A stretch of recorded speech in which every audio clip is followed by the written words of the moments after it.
Srimad Bhagavatam, Canto 1, Chapter 9, passing away of Bhishma, Text 8. Om Namo Bhagavate Vasudevaya. Om Namo Bhagavate Vasudevaya. Om Namo Bhagavate Vasudevaya. Om Namo Bhagavate Vasudevaya. Om Namo Bhagavate Vasudevaya.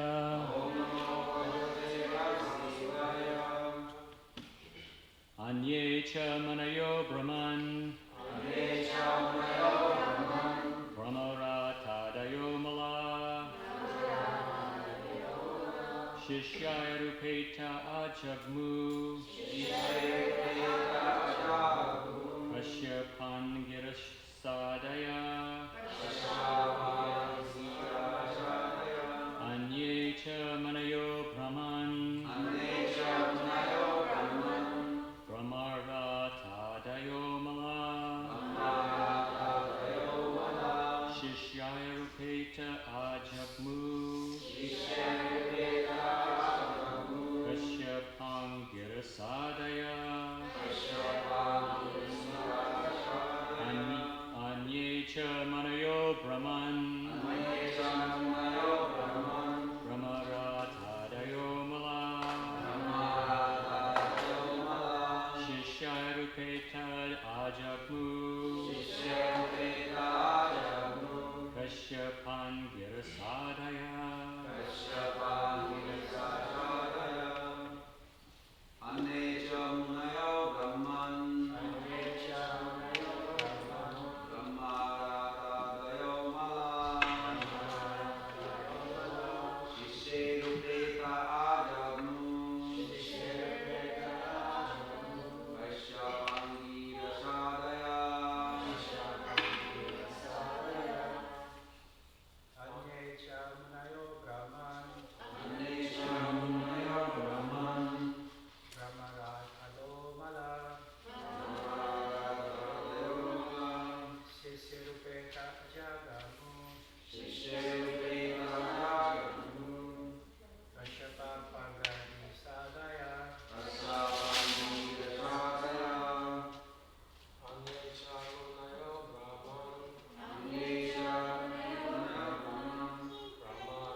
Vaishnavis.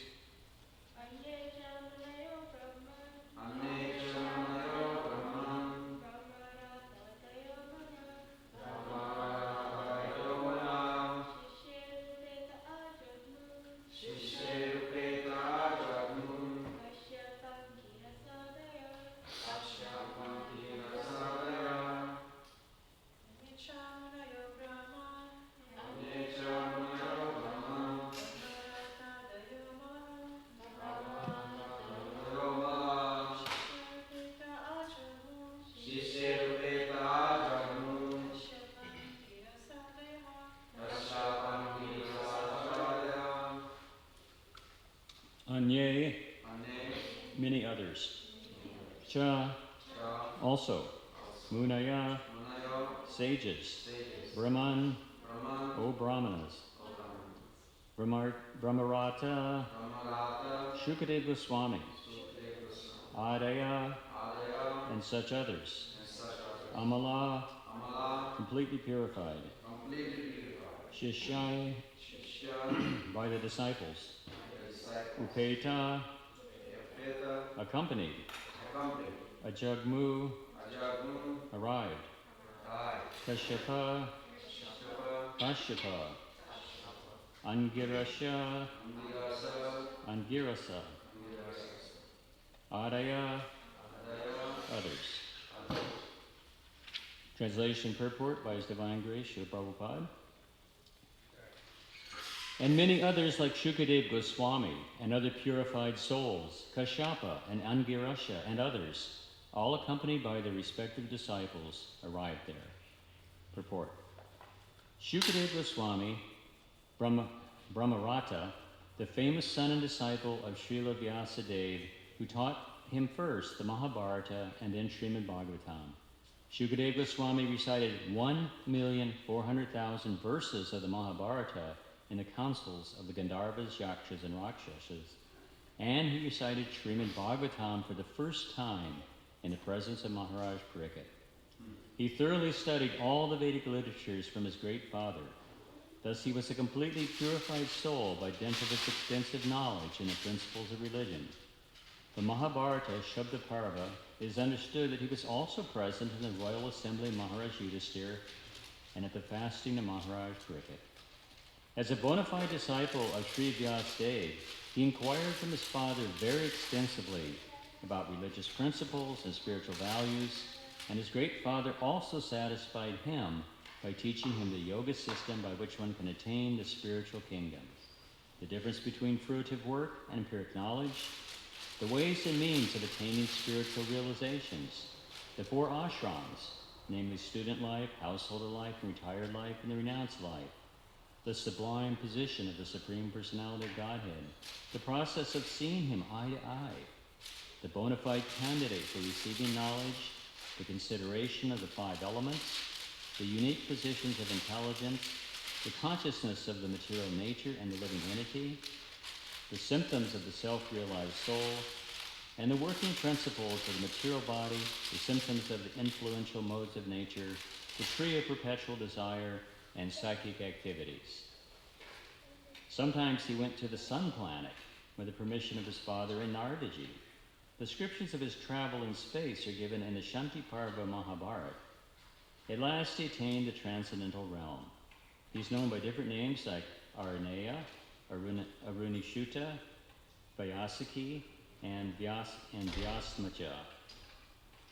Next, Kashyapa, one of the Prajapatis, the son of Marichi and one of the son-in-laws of Prajapati Daksha. He's the father of the gigantic bird Garuda, who was given elephants and tortoises as edibles. He married 13 daughters of Prajapati Daksha, and their names are Aditi, Diti, Danu, Kashta, Arista, Surasa, Ila, Muni, Krodavasha, Tamra, Surabi, Sarama, and Timi. He begot many children, both demigods and demons, by those wives. From his first wife Aditi, all the 12 Adityas were born. One of them is Vamana, the incarnation of Godhead. This great sage Kashyapa was also present at the time of Arjuna's birth. He received a presentation of the whole world in Parashuram, and later on he asked Parashuram to go out of the world. His other name is Aristanemi. He lives on the northern side of the universe. Angirashri. He is the son of Maharaj Angira and is known as Brihaspati, the priest of the demigods. It is said that Dronacharya was his partial incarnation. Sukracharya was the spiritual master of the demons, and Brihaspati challenged him. His son is Kacha, and he delivered the fire weapon first to Padaraj Muni. He begot 6 sons, like the fire god, by his wife Chandramasi, one of the reputed stars. He could travel in space, and therefore he could present himself even in the planets of Brahmaloka and Indraloka. He advised the king of heaven, Indra, about conquering the demons. Once he cursed Indra, who thus had to become a hog on the earth and was unwilling to return to heaven. Such is the power of the attraction of illusory energy. Even a hog does not wish to part with its earthly possessions in exchange for the heavenly kingdom.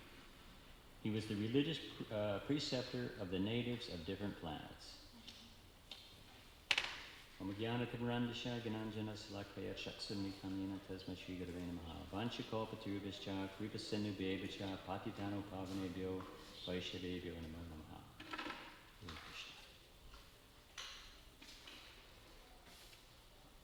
So in this chapter of the Srimad Bhagavatam, Grandfather Bhishma is lying on the bed of arrows at the end of the great battle of Kurukshetra. And because of his greatness, so many of these, great personalities, renowned souls that we've been reading about in the last couple of verses are coming to see him. And for 2 reasons. First, just out of respect for him as such a great Vaishnava, but also to hear from him. We know Bhishma is actually one of the 12 Mahajans, one of the great authorities on the philosophy of Krishna consciousness. And so, as this chapter progresses, he will enlighten the whole assembly in many, many areas of religion, spirituality, and ultimately Krishna consciousness. Because he understands that the greatest spiritual truth is devotional service to Krishna. And he mentions the residents of Vrindavan and others as exemplars of that to the assembly. So, of all the different personalities that have come to see him in his last days here, 3 of them are mentioned in this verse: Brihaspati, Kashyapa Muni, and Shukadeva Goswami. Brihaspati is, of course, the acclaimed guru of the demigods. There are many different pastimes in Srimad Bhagavatam where he's mentioned as being integral, and Prabhupada mentions several of those in the purport. I probably won't say too much more about Brihaspati because it seems to be that Prabhupada covered it well in the purport. Kashyapa Muni was a great, great soul. In this lifetime, he had many wives, 13, was it? And Aditi and Diti were the main ones. Aditi was the mother of the demigods, and Diti, Aditi was, not Dita, that word is like Daitya, right? Similar, meaning demons. So Diti was the mother of demons, and Aditi, of course, is the opposite. Not a demon, but a devotee. So Aditi was the mother of the demigods. Now what happened was, you know how it goes back and forth, in the great battles between the demons and the demigods. And at this particular time, the demons had won, or at least they had temporarily conquered the demigods. And this very much aggrieved Aditi, because these were her children. So she went to her husband, Kashyapa Muni, and said, I have to do something about this. So anyway, after that appeal, she did great austerities. Kashyapa also did great austerities, and they had a son. That son was Vamanadev. Of course, we all know the story how Vamanadev tricked Bali Maharaj, who was the head of the demons, king of the demons at that time, bound him with ropes, and ultimately restored the universe to the demigods, as well as, of course, had wonderful pastime with Bali Maharaj, who was his devotee. Kashyapa was not just known for being the father of Vamanadev, but he actually got a great benediction from Krishna due to his austerities. He and his wife, Prishni and Sutapa, did great austerities for thousands of years, and Krishna awarded them that he would become their son 3 times in 3 lifetimes. So Kashyapa as Sutapa gave birth to the incarnation of Krishna, Prishni Garbha, and as Kashyapa, along with Aditi, he had Vamanadev as his son, and finally, in their last birth, Aditi and Kashyapa became Devaki and Vasudeva, and gave birth to Krishna directly. So you can only imagine what an exalted personality Kashyapa Muni is, that he was given the opportunity to have Krishna as his son, as Vasudeva. I'm just going to read that, how this is described in the Srimad Bhagavatam. This is 10th canto, 3rd chapter, starting with verse 32. The Supreme Personality of Godhead replied, this is after he appears, and he gets offered prayers by his mother and father. He says, my dear mother, best of the chaste, in your previous birth, in the Swayambhuva millennium, you were known as Prishni, and Vasudeva, who was the most pious Prajapati, was named Sutapa. When both of you were ordered by Lord Brahma to create progeny, you first underwent severe austerity by controlling your senses. My dear father and mother, you endured rain, wind, strong sun, scorching heat, and severe cold, suffering all kinds of inconveniences according to different seasons. By practicing pranayama to control the air within the body through yoga, and by eating only air and dry leaves fallen from the trees, you cleansed from your mind all dirty things.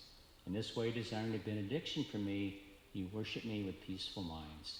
Thus you spent 12,000 celestial years performing difficult activities of tapasya and consciousness of me.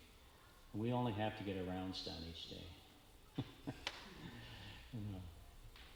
Think of 12,000 celestial years of eating leaves. Okay. O sinless Mother Devaki, after the expiry of 12,000 celestial, not just years, celestial years, in which you constantly contemplated me within the core of your hearts with great faith, devotion, and austerities, I was very much satisfied with you. Since I am the best of all bestowers of benediction, I appeared in the same form as Krishna, to ask you to take from me the benediction you desired.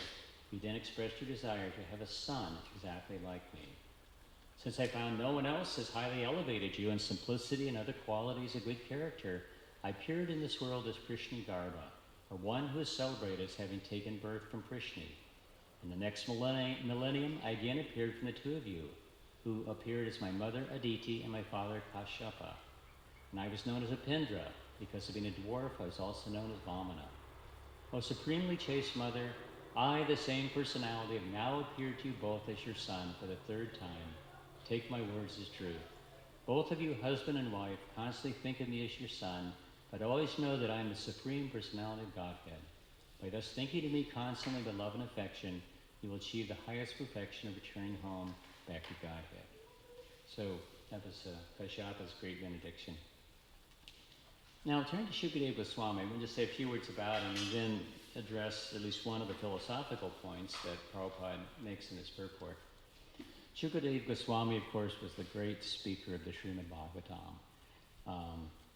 He had extensive realization. He's able to speak on all areas of Vedic knowledge. It's mentioned here in the purport that he spoke the entire Mahabharata. I didn't really remember that or realize that before, that he, besides the Srimad Bhagavatam, that he had many pastimes speaking the Vedic literatures in many different areas. But of course, we know him best as the speaker of the Bhagavatam. And Prabhupada said it was the first time that it was spoken. I assume that means first time on this planet, because Bhagavatam is eternal. But in different forms, different variations. In other words, the Bhagavatam we know is what Shukadeva Goswami recited 5,000 years ago to Maharaj Pariksit and was heard by the sages, including Shukadeva Goswami, Sutta Goswami, etc. So he had great realization in all these different areas. Prabhupada mentions, I'm not sure where this is from, but he mentions all these different areas of knowledge that Shukadeva covered. But of course, his highest realization was knowing Krishna and Krishna's loving relationships with his devotees. And therefore, he was able to authoritatively speak the Bhagavatam, and particularly the 10th canto of the Srimad Bhagavatam and the Vraja Lila that is there, where he had the great and deepest realization to be able to confer this understanding and knowledge of these wonderful relationships between Krishna and his devotees in Vrindavan. And so the Bhagavatam is considered by basically all Vaishnavas and by all of our Acharyas as like the gold standard. In other words, you read something by Jiva Goswami or Sanatana Goswami, and to substantiate every point they make, they quote Srimad Bhagavatam. So Srimad Bhagavatam is really the highest literature for the Vaishnavas, the devotees of Krishna. One of the very important philosophical points is how we understand the Bhagavatam and how we understand Vedic literature. Shukadeva Goswami is, of course, an eternal associate. He's a self-realized soul, but he demonstrates the process of how one receives Vedic knowledge so that we would know. And he heard the Srimad Bhagavatam in this cyclic succession. In today's purport, Srila Prabhupada says, as a bona fide disciple of Srila Vyasadeva, Sri Vyasadeva, he inquired from his father very extensively about religious principles, the spiritual values, and his great father satisfied him by teaching him the yoga system, etc. So even though being an eternal associate, he more or less knew all the philosophy, he shows us the example. And of course, not only shows us example, but was so enlightened himself by hearing from Vyasadeva all of the philosophy, all the Vedic literature, and of course, the Srimad Bhagavatam. So he remained in the womb of his mother for 16 years, poor woman, to hear the Srimad Bhagavatam, but also, of course, he didn't want to give birth to the material world. He said, why should I come out into this horrible material world? But after he heard Vyasadeva speaking about Krishna and speaking of Bhagavatam, he became enlivened to take birth and be able to speak the Srimad Bhagavatam, to be for the benefit of all of humanity. And that was his mission, of course. So he was able to speak to the entire assembly, of course, mostly to Maharaj Pariksit, but there were many, many great souls that were also there hearing his recitation for 7 days to Maharaj Pariksit. And so we see by this example of the result of associating and hearing from pure devotees. Just as Shukadeva Goswami heard from the pure devotee Vyasadeva, became fully enlightened, he spoke to Maharaj Pariksit, who became fully enlightened. Maharaj, it's interesting, I mentioned this in my class the other day, that I guess I knew this, but I didn't quite realize that Maharaj Pariksit, afterwards, it's not like it was all done, then he recites the whole Brihad Bhagavatamrita to his mother Uttara. So, this is the way this succession goes on. As one devotee becomes enlightened by the spiritual philosophy by his guru, then he gives that, or she gives that philosophy to others. So Jiva Goswami talks about this a little bit in his Bhakti Sandarbha. This is from Anucheta 11. First he quotes the Bhagavatam, 1-16. O twice-born sages, by serving those devotees who are completely free from all vice, great service is done. By such service, one gains affinity for hearing the message of Vasudeva. So by our service to the spiritual master, and one of the services, of course, is hearing, we gain more attraction, more affinity for hearing. And then we want to more and more understand this philosophy, and then in turn, we want more and more to serve Krishna and Guru. Jiva Goswami says, generally taste develops by association with great devotees. By serving great devotees, taste for the Lord's topics develop. When meeting those devotees, one develops faith in worshiping the Lord, then desire to hear. From hearing, taste develops. Hearing from great devotees has immediate effect. So in other words, as we hear the Bhagavatam from the pure devotees, then one develops some attraction, some taste. Even though we may be very neophyte and we're still sadhakas, we start to experience a little bit of that taste when we hear about Krishna, when we hear the philosophy from a self-realized soul. Then Jiva quotes another very, very wonderful verse from Srimad Bhagavatam 3:25-25. Sitam prashagam mam virya samido bhavanti hridmargasayana kata tajanasat ashva pavarga vartmani shradavatir bhakti anukramvashyati. Nice verse. In the association of pure devotees, discussion of the pastimes and activities of the Supreme Personality of Godhead is very pleasing and satisfying to the ear and the heart. By cultivating of such knowledge, one gradually becomes advanced on the path of liberation. And therefore he is freed, and his attraction becomes fixed. Then real devotion and devotional service begin. This is a really nice description of the process of devotional service, and by how hearing, becoming attracted to the Lord, our devotional service increases more and more, and then real devotion is there. Srila Prabhupada says in the purport, the process of advancing in Krishna consciousness and devotional service is described here. The first point is one must seek the association of persons who are Krishna conscious and who engage in devotional service. Without such association, one cannot make advancement. One must give up the association of materialistic persons and seek the association of devotees, because without the association of devotees, one cannot understand the activities of the Lord. So it's very, very nice. For the same verse, Vishwanath Chakravarti Thakur adds this in his purport. Only by association with the devotees does the mind develop attraction to the Lord. The stages are described here. The previous verse mentioned that association should be desired, then faith first arises. From excellent association of devotees, stories of my pastimes become nectar for the ears. From inferior association, there is only bhajana kriya, but the stories do not become nectar. Thus, from excellent association, the stories cause anartha nivritti. Then those stories cause nishta, then ruchi, etc., on up to prema. So, what Vishwanath is saying here is that we must hear from a pure devotee.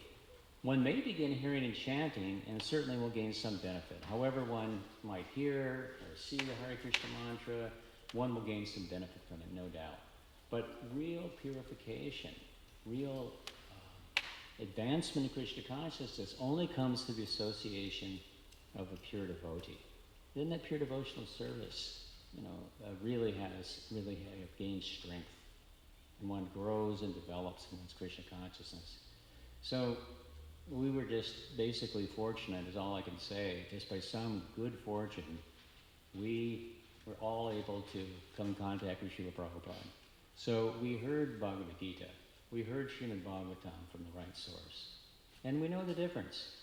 Many of us probably, I read Bhagavad Gita, I saw Bhagavad Gita and read other things from other people before I came into Srila Prabhupada. It had very little effect on me. I thought it was interesting.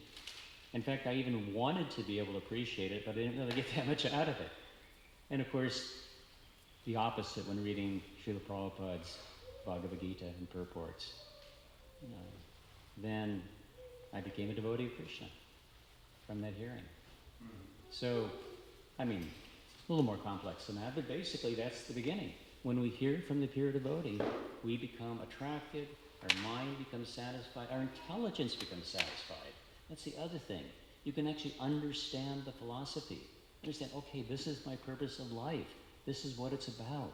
This is the meaning of life. In other words, those are the big questions that people ask. And they become satisfied by the Guru, by the pure devotee of the Lord. And therefore one continues and makes advancement on the path of devotional service. So it's very, very satisfying. And then, of course, going back to the point of what should we hear? All the Vedic literatures, of course, are very beneficial, but what we're hearing today is that Srimad Bhagavatam is most relishable. And Shukadeva Goswami, who we're discussing today, of course, is the one who delivered the Srimad Bhagavatam to us. The Bhagavatam itself says, the Srimad Bhagavatam is the literary incarnation of God. In other words, Bhagavatam and Bhagavan are non-different, right? So, in other words, when we're reading Srimad Bhagavatam, we are directly associating with Krishna, just the same way when we chant Hare Krishna, we're directly associating with Krishna. The literary incarnation of God, and it's compiled by Srila Vyasadeva, the incarnation of God. It is meant for the ultimate good of all people. It is all successful, all blissful, and all perfect. That kind of sums it up.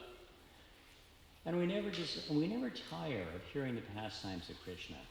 I know some I was reading the other day that I hadn't really read those pastimes for some years, but they seem very new and very fresh.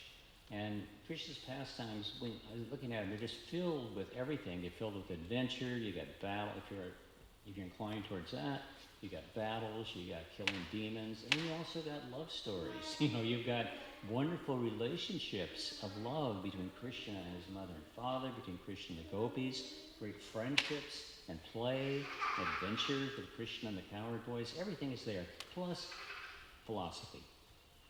And intertwined with all the pastimes we read of Krishna is the philosophical understanding of Krishna consciousness, of knowing the absolute truth. So everything is there, the devotees can relish that. Prabhupada says in a purport to 10.1.13, even though advanced devotees hear continually about the Lord for years, they still feel that these topics are coming to them as newer and fresher. Therefore, such devotees cannot give up hearing of the pastimes of Lord Krishna. And we all know that the Srimad Bhagavatam has been around now 5,000 years in written form, of course spoken eternally on different planets and different universes or whatever.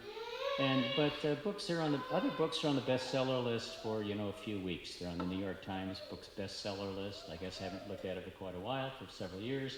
But they come and they go, and they're on for a little bit, and then they drop, and people aren't interested, and they continually want to read something new. So we tire of all these things. There's a satiation effect.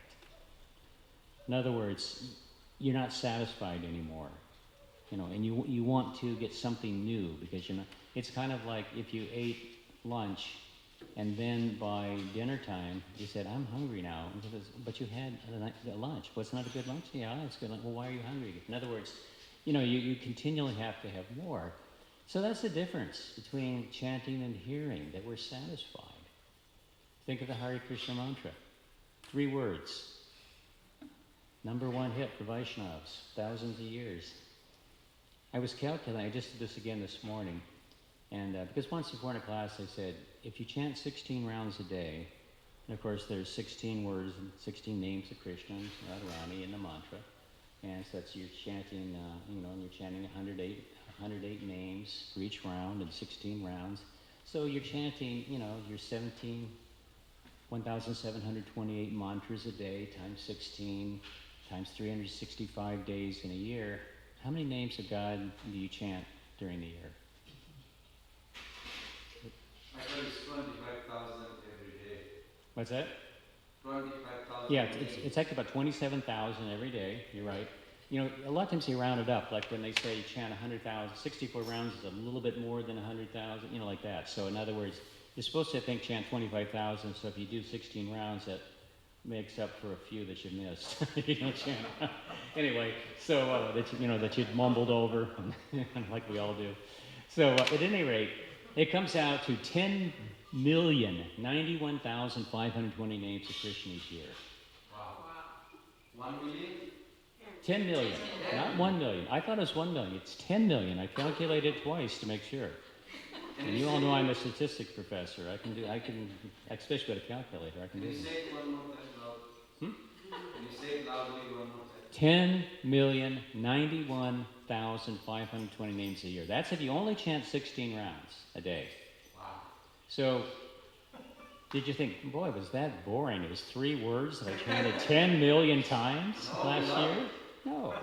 No, we always talk about getting deeper into chanting, hearing better, relishing the name, right? It's something that grows and grows, and it's all about how we relate to Krishna and his names and how we hear and how we chant. So that's almost impossible to think of any material word or anything that you could do that, right? It'd just be impossible. Chant, think of whatever your favorite material thing is and say the words over and over 10 million times and over the next year. Not going to be the same, guaranteed. And so devotees, of course, we relish these literatures, read them over and over, at least we should. I'm not as good as others, but I am totally unlike someone like Prahladananda Swami, who's read the entire Bhagavad Gita over 300 times. I think he may have one of the records. Prangavinda probably has, but most of us aren't that avid of readers, but still, we try to read as much as we can. It's always new and fresh. There's new things that we learn. How many times have you picked up a book and you read something you've read it before and you go, I didn't know that was there. Like I just read this. I mean, I've read this before. I said, I didn't realize that he spoke the Mahabharata. We don't remember everything, so it's always something new, something that we learn. And there's another factor. We are growing and progressing the more we hear and chant year after year, so we have deeper understanding and deeper realization. So we may be reading the same pastime or the same purport as Srila Prabhupada's, but we're understanding it on a deeper level, perhaps, than we did 5 years ago, right? Or we have new experiences and new realizations that come to us. So that's another way that it becomes always fresh and new. And that's the difference between spiritual material and sound. That it will enliven the soul. Now, I'm going to take the opposite side here now. On the other hand, it's not as though there's just like 3 pastimes of Krishna that we talk about over and over and over again, is it? Krishna's pastimes are unlimited. Krishna is unlimited. His pastimes are so variegated. His incarnations are variated. He has so many different forms, incarnations, avatars, plenary portions, and he comes to earth and performs so many different pastimes that we read just a little bit about in the Srimad Bhagavatam, and performs so many different pastimes.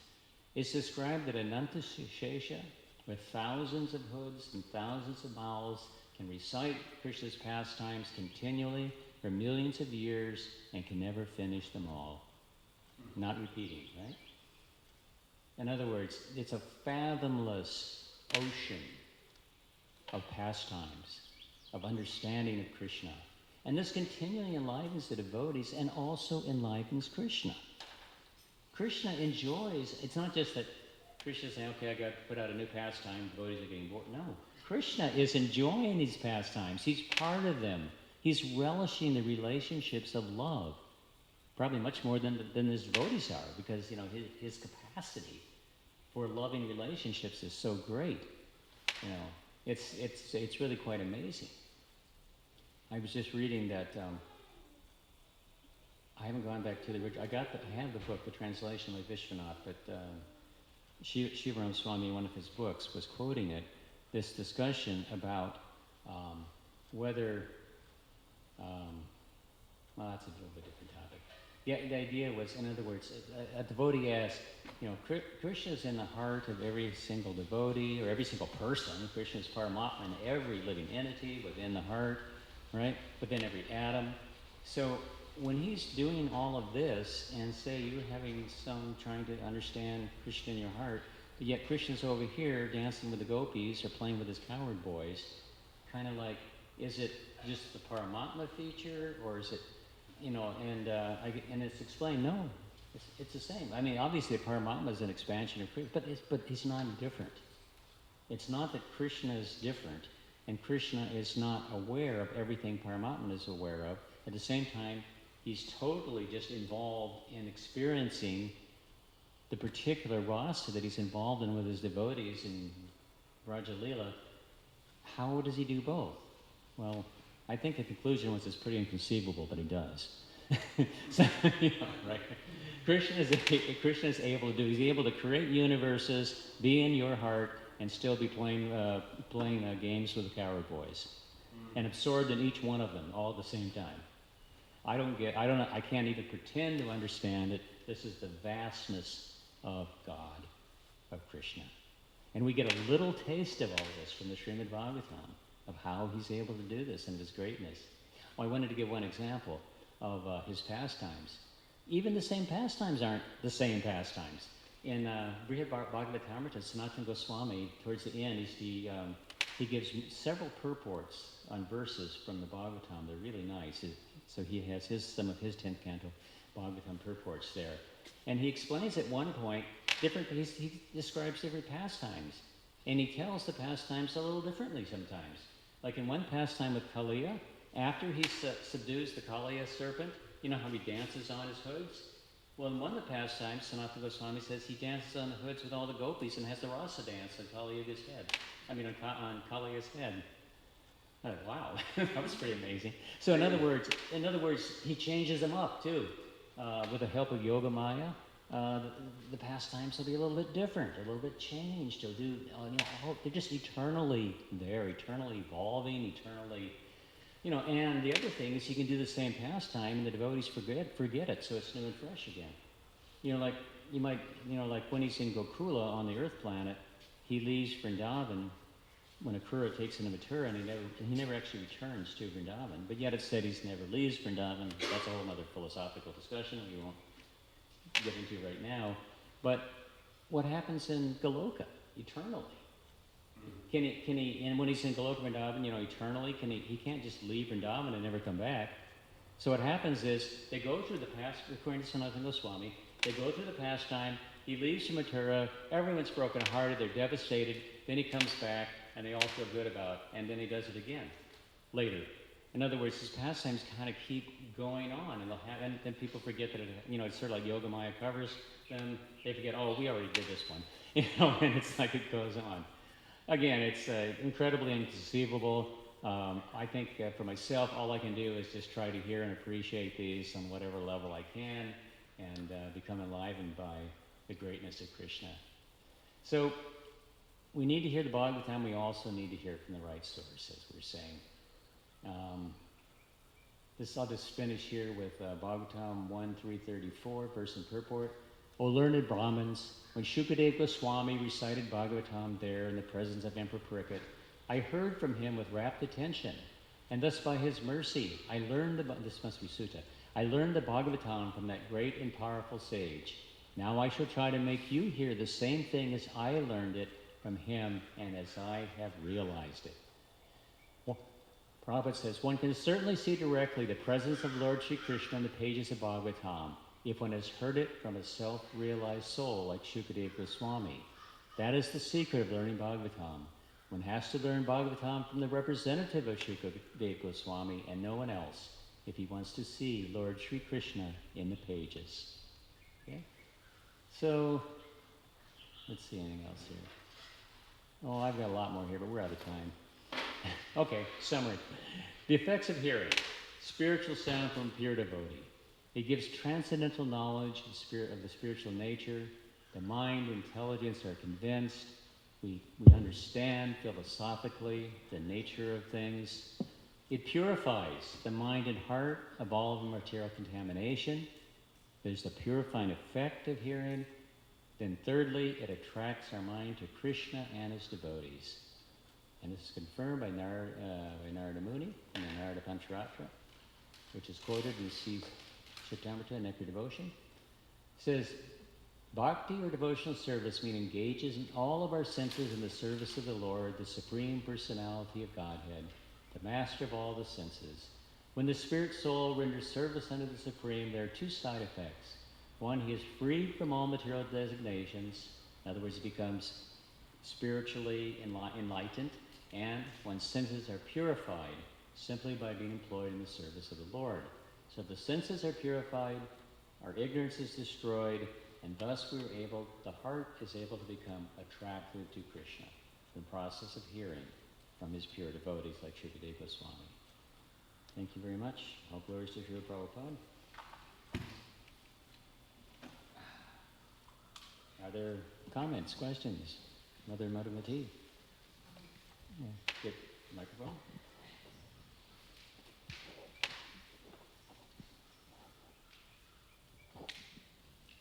One clarification. You mentioned, by the way, thank you so much for the nice class. You mentioned that, is it in Goloka Vrindavan that Krishna goes to Mathura and then comes back? Is that, you mentioned was in Goloka Vrindavan when he goes coming? That's nice. Yes, Sanatana Goswami describes that in Brihad Bhagavatamrita, where we know when he's on earth, he never really comes. He keeps saying he's going to come back, but he doesn't actually come back, although they meet him in Kurukshetra, but he never actually comes back to Vrindavan. Can you clarify again what is the question? The question was that, is it in Goloka Vrindavan that Krishna leaves Vrindavan, goes to Mathura, then comes back to Vrindavan? In Goloka. Is it in Goloka? In Goloka, not in Gokula. But that's not, well, you can put it like in a 3.5 in Chaitanya Charitamrita it says that Sakshat Brajandanandam Golokeswari Bihar Parana means this Vrindavan is simultaneously one with the Golok Vrindavan. Well, that's true. So from that angle you can add, but actually in Golok Vrindavan, I have a quote of Sanatana Goswami where he says in Dasami Tippani that Mathura's Krishna, Dwarka Krishna and Braja Krishna, they are all separate. There is no, nobody goes on route, only Gokumar was like an exceptional case. Only the demarcation of is by the rasa, the relationship there. Right. It's not by the space or like we have here America, India. Right. There's devotees like the Kurus. I mean, there's the ones that are in Dwarka, his relatives like that, and then there's the Vrindavan ones, and they have separate rasas, different rasas. Separate. That's what demarcation is given. Yeah. Yeah. Not one Krishna goes like often from. No, he's in all of them at once. Yes. But this was just an example. But he does do that pastime of leaving Vrindavan just to increase the love of the Brajabasis. But he never leaves. See, well, in one sense, he never leaves. He's always right, because Prabhupada even added one word. I was talking to Pushka Prabhu. Padam ekam na gacchati. The verse says that he doesn't go one step outside. Prabhupada added one word in his lecture. He said, one step never outside Vrindavan. This is Mahaprabhu's teaching to... No, I understand, but still the residents experienced that he was leaving and felt heartbroken. I mean, that's in the Bhagavatam. Yeah, that's in Aprapat. Within Vrindavan. In this Leela, yes, Krishna went this. But in Aprapat Leela, the Krishna has a manifested, there is a proposal, Jiva Goswami writes, proposal in chamber. Within Vrindavan there is many chambers. That Krishna is visible and not visible. Both are there. Mm-hmm. Well, no, I understand that. Yeah, that he's visible, not visible, and sometimes he can become visible in the heart, even if he's not there, like physically, I guess you would say. Although it's not. I don't know. I'm getting lost. Me too, and whatever Krishna's pastimes is just amazing. That's all we can think. Yeah. One reflection I had as you were speaking about getting a taste about the pastimes, and I was thinking that personally in my own Krishna consciousness, I've just always heard the Srimad Bhagavatam class. And I was thanking Srila Prabhupada for arranging this regular Srimad Bhagavatam class. And just by hearing Srimad Bhagavatam class, not having my own personal reading to be honest, although now I do, but I do now because I think Srila Prabhupada arranges Bhagavatam every day, and that definitely develops some taste to actually hearing Krishna's pastimes. And you just do it every day, even if it's a little bit 40, 20, 25, 30 minutes that we hear in the Bhagavatam class, and give the taste to actually wanting to hear more of Krishna's pastimes. Yeah, that's actually a fact. And I remember particularly my early years, like every day being in Bhagavatam class, and yeah, you start, you really, I mean, devotees who hear class regularly usually have a pretty good grasp of the philosophy too, don't they? I mean, you get it. Well, I know you have a lot more than that, but you do get a good understanding and developing that taste, as you're saying, just by hearing it, and that's how powerful it is. Because only speaking for myself, I'm just saying those of us who are speaking, it's not like we're some great devotee. But it's just, that's how powerful it is, because we're trying to repeat what we've heard from Srila Prabhupada, who is a great devotee, a pure devotee, and so something comes through from the pages of the Bhagavatam, and especially if there's receptive hearers. I mean, that's how powerful it is. And I think the other thing that's nice about the Bhagavatam class is, even though we're all of us, at least myself, very limited in our realizations and our understanding, we do our best, but every speaker, has some realization, or something they add, or some understanding a little bit different. Like, you could take some of these purports, and you'd have, 10 different speakers would give 10 different classes. Like class I gave was kind of way off topic, but I mean, it was, in other words, I pick out one line, and now another speaker might pick out a different, something different to speak upon. So it's, yeah, I think it's Srila Prabhupada understood this, and it's also the idea of hearing together.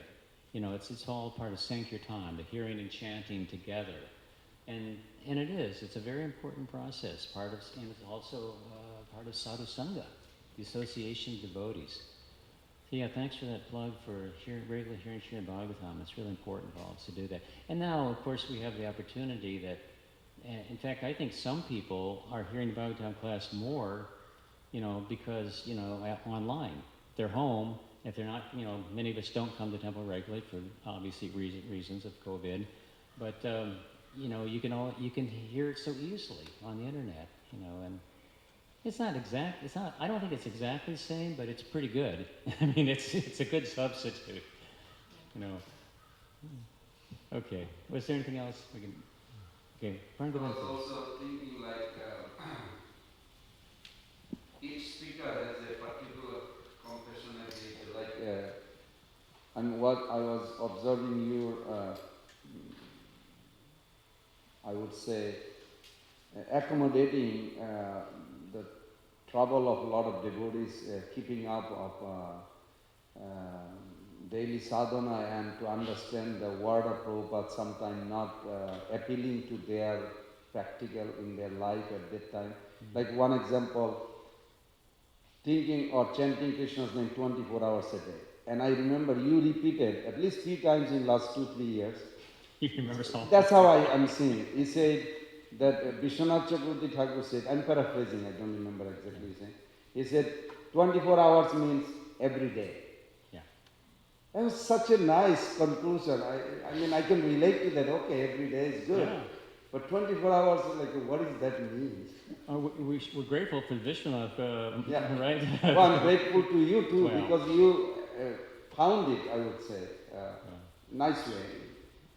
Yeah, and actually Vishwanath says, because if it was really means you had to think of Krishna every moment, he said new devotees would just become discouraged, because none of us can do that. But he said, but if at least we think about daily, like hearing the Srimad Bhagavatam class, then and Prabhupada would say that if you do the morning program, you're set for the day. He used to say that, it was like, you chant your rounds, you do the morning program, and then you're. In fact, it's even more than just set for that. In my initiation letter, which I haven't always followed perfectly. which is pretty bad. But Prabhupada said, um, said said that we all had to rise early in the morning, go to Mangal Arti, chant, and I don't know if you mentioned going to class, or hear Srimad Bhagavatam. He said, or we must, he said, or he was talking, it was the letter was to the temple president. He said, make sure all these devotees are doing these things. He said, or they must fall down. He didn't say there's a chance. He said they will, like they must. We will fall down if we're not attentive to our sadhana. Yeah. So similar I purport. mean, it's pretty clear. Yeah, similar purport in Madhulila 24th chapter in the middle. Prabhupada said the same thing. If you don't read all these books and do your daily sadhana, they will eat, sleep, and fall down. Yeah. That's what it's like. Similar. And we always have to remember, sometimes it seems difficult. I know, some devotees, I remember there was one young woman in our community, I don't know, some of you may remember, that I can tell it because she was public.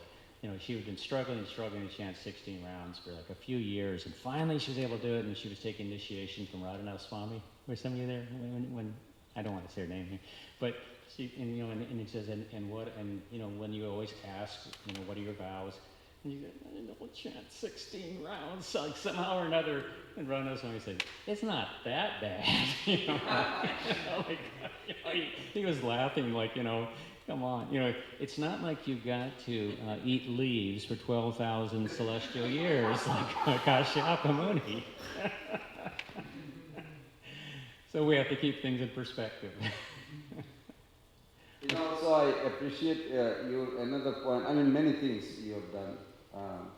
One thing also I appreciate that at least twice in a couple of years I heard that when someone commit offense, I'm paraphrasing, but you repeated the same thing. It was so nice. It's like affected me. You know, even though I read it, but I didn't get it. I mean, I read it, I understood, but it didn't stay. But the way you made it, that if somebody commit offense, he should go to that person, and if it's not working, then he should do something that that person will be seeing it. And you can, don't just take shelter of holy name without doing all this. Mm-hmm. It was very nicely the way, and then everything fails, then you take shelter of holy name. Well, that was straight from Madhurya Kandambini. Correct. Yeah. But you put it in a way that you hammered it a couple of times. So I appreciate it. Every speaker has a very unique, well, thank you, particular things. Thank you. I also want you have something? Puri, you want to say something? Well, if you have something quickly, why don't you go ahead? Okay, I just wanted to say that Krishna has unlimited pastime, as you mentioned like this. But at the same time, I noticed Prabhupada's comment to Pushkar Prabhu's painting, that he speculated. And Prabhupada said, so what is this pastimes? So, well, there's so many pastimes. He said, yes, unlimited. Prabhupada said, yes, Krishna is unlimited, but you are limited. Yeah. So we should not just speculate. Make up something. Say, oh, Krishna probably does this. Yeah. So we have to also, when we focus on Krishna pastime, it has to have a backup, reference. Yeah, it Otherwise needs to be authorized. Yeah. Yeah, it's funny. Like I was going to say something else about Shukadeva Goswami, you know, that I've always heard about his real identity, but I actually don't know where it is in Shastra, so I'm not going to say it. I mean, I'm sure it's there, but I didn't know it, so I'm not going to say something that I don't have authoritative, you know. Yeah, but absolutely. Okay, I'll get come over here.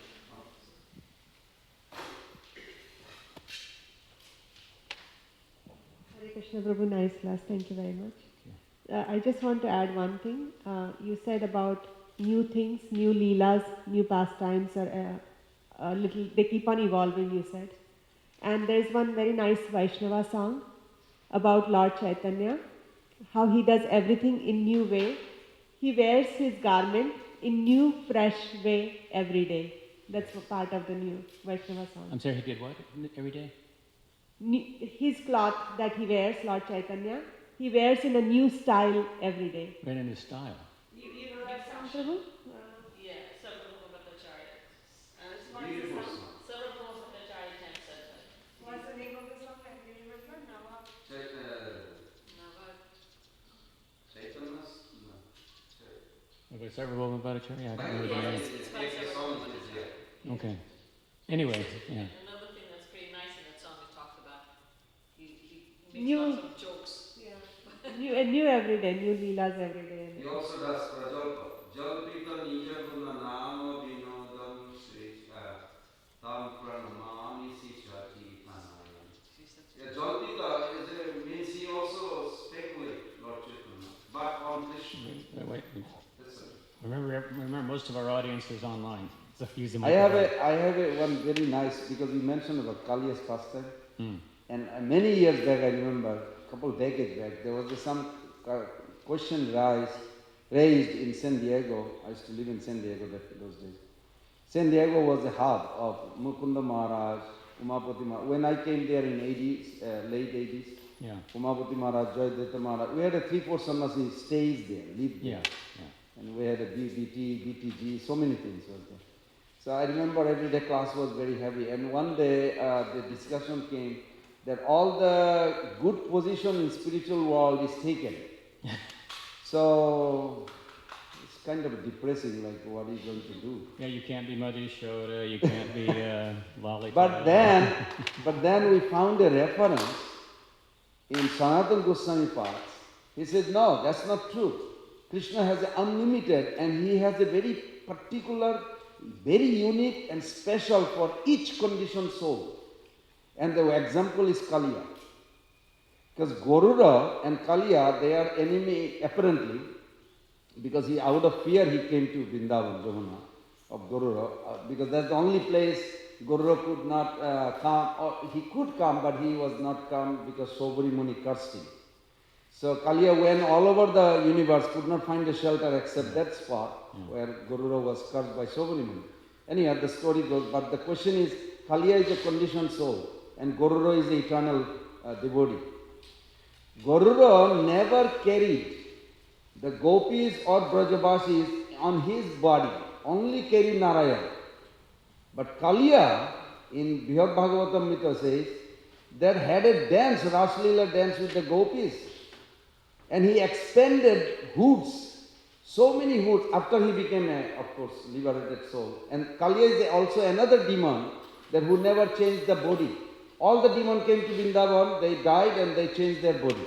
Kaliya never changed his body. Krishna made it spiritualized and it became Satchidananda. Because I was researching on this, what is the difference between Satchidananda and spiritualized body, liberated body, all this. Prabhupada's body, is it Satchidananda or not Satchidananda, spiritualized, what does that mean? It's very satisfactory. And it says that Kaliya's body became such a phenomenon that Krishna actually pulled all the gopis one by one, and they all came, billions of gopi dance on his feet. And he was a conditioned soul. He got it actually more than Garuda, who is the eternal Nitya Siddha. Yeah, that's, well, yeah, these are all good examples. And yeah, I mean, you have to remember that Krishna expands, like sometimes they talk about Krishna has millions of cows, or there are thousands and thousands of cows. Well, there are. And I was just reading one the other day, a pastime, that when he goes and he's bringing the cows in and he pets a cow, every single cow thinks Krishna is there with him, petting. So every cow has an individual relationship. And I think, and the one thing you were quoting about, that he has a unique relationship with every individual soul. I remember that's in Sanatana Goswami's purport in Tim Canto in Brahma's Prayers, chapter 14. 10.14.7. Yeah, 7. Yeah, that's a really interesting. Yeah, I'm facing it. I'm like already happy about it. Yeah. What is that? Well, Sanatana Goswami says in 10.14.7 in a purport to that. It's Vishwanath quotes it. Each Also, soul has a unique quality. he says Krishna has a unique quality that he manifests for every single soul. In other words, there's a unique relationship, and Krishna manifests for that individual soul. Yeah. It's just unbelievable. I mean, Krishna's mercy and Krishna's love for us is way beyond we can imagine. Right. Okay, we should end. Thank you so much. I'll go to Srila Prabhupada.